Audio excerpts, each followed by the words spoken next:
All right, let's imagine better health with CHI Health. Every year, more than 650,000 children get ear tubes, making it the most common outpatient procedure performed on kids. And there are new guidelines that, as parents, you should be aware of. Here to take us through them, CHI Health otolaryngologist Adam Pleas. Good to see you, Nice Doctor. to meet you. Thanks for having me. Thanks for Good coming morning. in. Hey, I've been through this. I've got two kids. Well, I've got 3 kids. All of them have had tubes. So let's start with ear infections, and that's the reason we got tubes. Yes. But explain the ear infections. What are they in kids?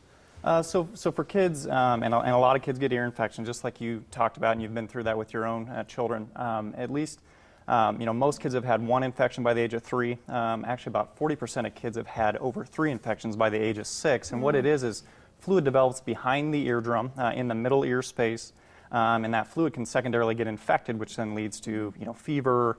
They're fussy, having pain where they kind of tug and dig at their ears, and so that's what usually results in an ear infection. And for us, it was like almost every 3 weeks. It seems like they're getting a new ear infection. It was all the time. Right. Yeah. And the issue with that is that if that fluid that's behind the eardrum that's infected at times, if it doesn't go away completely, then there's still some fluid there, even though it's not actively infected.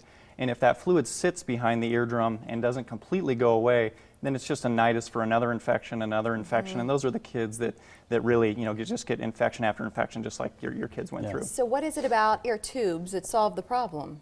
So the ear tubes effectively bypass the eustachian tube, which is the issue as far as the thing that's not functioning well. And so the ear tube, we put that through the eardrum, and you can see on the screen there, you can see the outer ear, the ear canal, the tympanic membrane or the eardrum, and then the eustachian tube, which connects the middle ear space to the back of the nose. And so the back of the nose would basically be in the bottom right-hand corner of the screen there, and the ear tube goes through the eardrum to equalize the pressure between the outside environment and the middle ear space, which then bypasses that eustachian tube, which is not functioning well.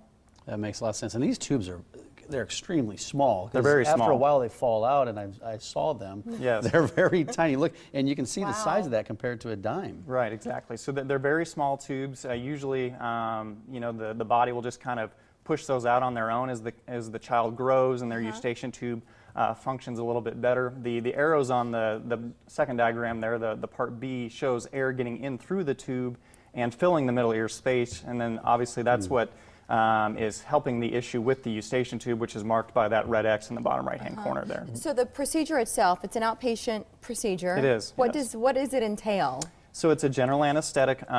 Kids are put under general anesthesia with just a mask. There's no breathing tube that's put down in their throat or anything like that. They just get gas, basically, that puts them to sleep so that they don't feel or remember anything. The surgery itself only takes about a half an hour. We remove all the ear wax from the ear canal because we want to make sure that we can see the eardrum clearly for any follow-up visits, make sure we can see the tube that we put in. We make a small little incision in the eardrum.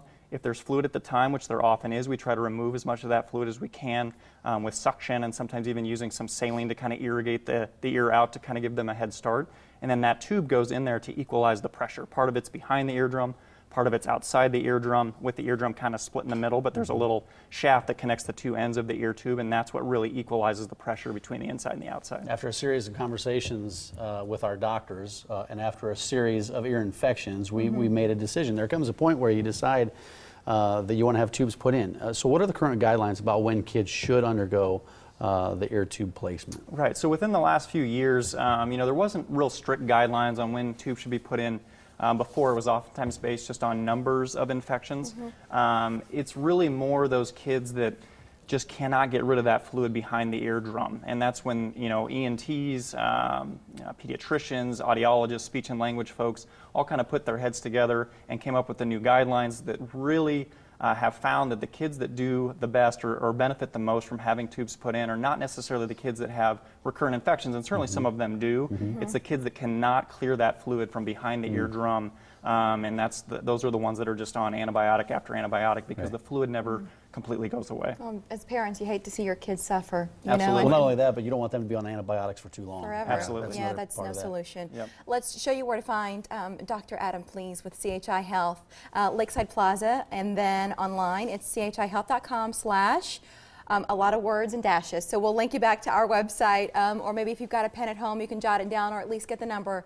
It's 402-758-5600. It's nice to meet you. Nice Thank you, Dr. too. Great Thanks for information. having me. A good story about why he got into medicine. If you search for him online, CHI Health put a great video together that shares his story. Thank Yeah, you. but a lot of Thank good you. information for parents. Yeah, Thanks a lot, Dr. thank Thanks. you. Well, now